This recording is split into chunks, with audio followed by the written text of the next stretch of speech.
Rockin' 101, it's Minnesota Homegrown. In studio, we have guests tonight, City of the Week. They're hanging out. They are also our Band of the Month for December. Congratulations. Once again, welcome to the Red House studio. Let's get some quick introductions. Looks like we have the full band in studio tonight. Oh, yeah. Mm-hmm. Oh, yeah. Names and what you do. How about that? I'm Steph with an F. I'm vocals.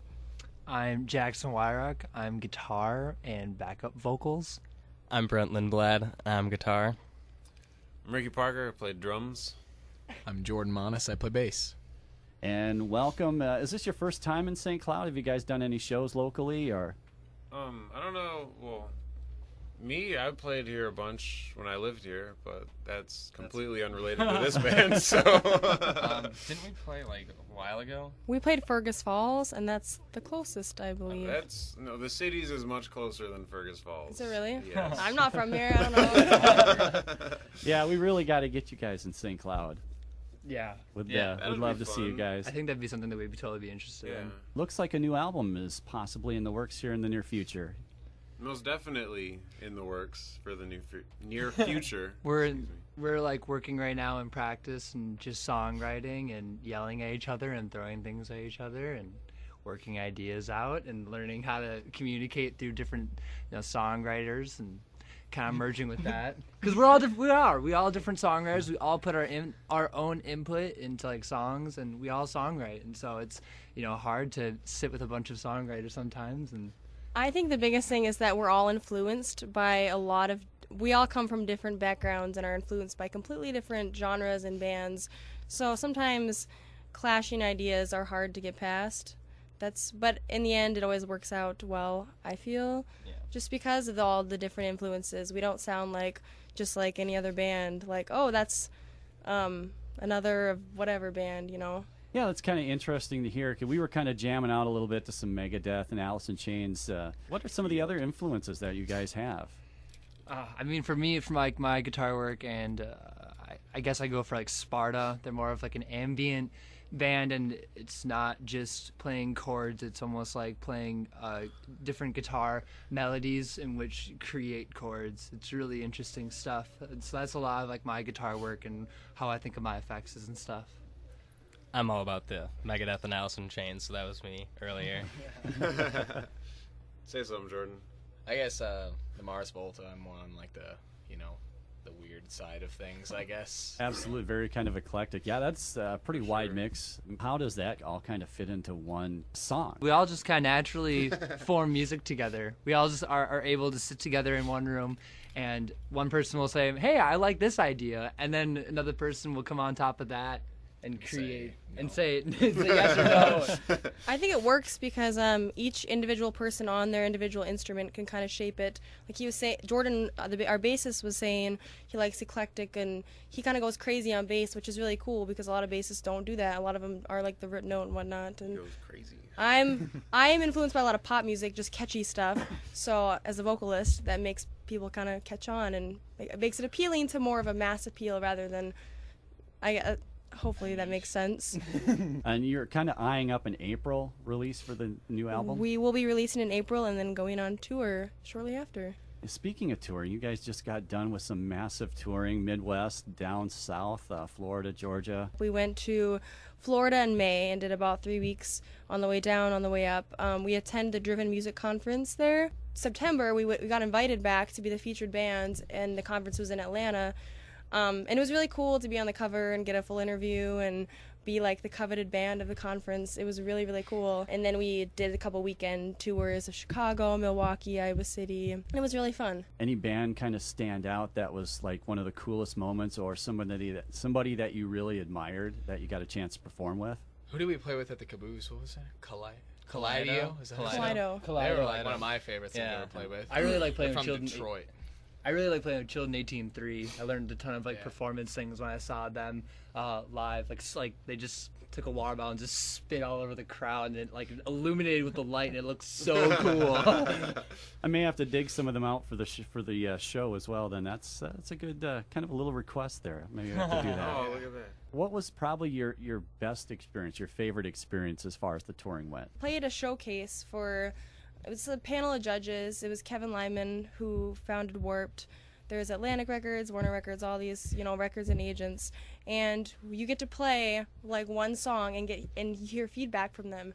And Kevin Lyman, the founder of Warped, heard one song of ours and requested to see a full set. And so we were added to the showcase at Revolution Live. It's Florida's one of their big venues. And we got to play on that stage the next night, and Kevin heard our full set. And it was really, really cool to be requested by the founder of Warped Tour that he wanted to hear us. And it was a really cool experience. People dug it, and we dug it. It was fun. You guys just released a brand new video as well. Yep. About a week ago now, yeah. It was a little over a week ago. We released for In a World of Bottles and Bed Sores, shot by Peter Doucette out of Wisconsin. Hey, Peter. A shout out to our bro Peter. Hi, Peter. How did the whole process of the video, how did everything kind of come together? Well, we had this one idea, and then Peter got there and was like, we're not doing any of that. So he kind of rewrote this whole timeline and made a story, and that's what we shot. And then A few hours before we shot it, basically. Yeah. It was interesting. Spent all night in a parking garage. Yeah, Yeah. That was doing fun. some live shots. Cop came to us. No, he didn't. There was no cops. There was no cops involved with this. No. I feel like the most predictable choice would have been White Fire Alarm, and I think everyone was expecting a video for that. And we kind of decided to turn the tables and do In a World of Bottles and Bed Sores, which is kind of one of our most unique songs because we felt there was a storyline to it, and we wanted to release something that wasn't just shots of us playing in different places. We kind of wanted to send a message and say something and do something different, which is why we released that one in the storyline that we did. We have Peter here for 3 days, was it? So we just knew that we had to get all this sorts of stuff in like the 3 days.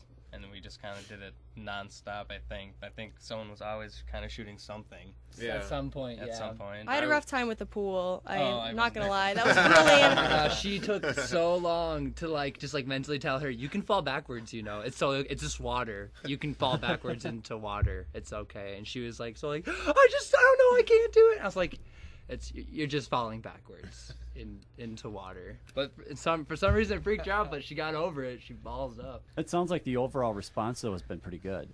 Yeah, we were featured on Blank TV, which is a YouTube channel that features a lot of do-it-yourself bands and even label bands like Fearless Victory. So I was really happy that they put it on there and got a lot of good exposure. I like the fact that there's a lot of people who have no idea who you are. They're just checking it out, and you get honest feedback in the comments. And I thought it was really good feedback. People were really impressed, and they were saying how different it was, but that they liked it.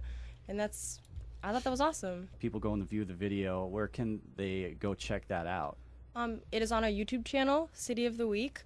It is also on Blank TV's YouTube channel. If you type in a World of Bottles and Bed Sores and YouTube, it'll come up. Go to our Facebook too. It's the right in our link is description right on in Facebook, Somebody back me up. as well as our website, as well as Reverb Nation. Anywhere we are on the internet, our video is probably there. So how long have you guys actually been together as a group? Well, this old story. Steph and I started the group. The drummer, Ricky. How long ago was that? We started jamming in November 2011. So, 2 years ago? Something like that, Yeah. And we went through a lot of lineups with guitarists and bassists. And this lineup right here has been together since January, so almost a full year. Brent was our I'm the new guy. Brent was our Oh. latest addition. He's still, the new guy, but Such a baby. I feel like things went up pretty fast for us. I feel like we progressed really fast from kind of being a not so great band to here we are. We're good now. We kind of blew people away, I feel like, because people didn't expect much, and then we kind of were like, hey, no, we are something. So Well, you can kind of see things gelling for you guys as well, and that's kind of what I was getting at was kind of painting that picture. You're fairly recent as a group, and you've had quite a bit of success actually lately. I mean, you guys shown how hard you are working to get where you're at right now, and it's really paying off. thank you.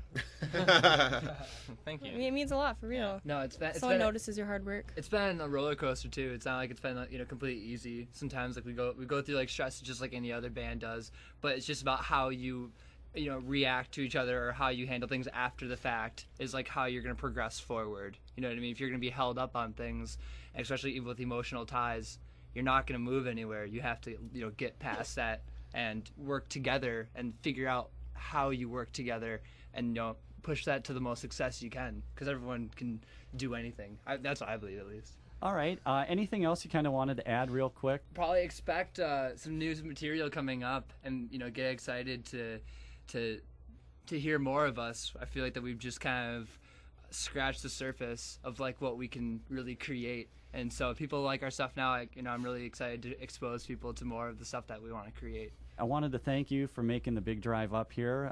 Thank you. Want to introduce our last song? Any kind of story you want to throw in behind it and do a quick introduction? Or The song itself, it was written at a hard time in our band. We lost one of our members, and the band was kind of in a bit of disarray. a bit of disarray at the time. So the video kind of tells like a story of like choices and this and that, and it's kind of about, I thought the band was breaking up at the time, so it's kind of me writing a song to the band saying like, hey, like we can do this, and so hopefully people can get motivated out of it or something. City of the Week on Rockin' 101's Minnesota Homegrown. Thank you. Thank you. Thank you very much.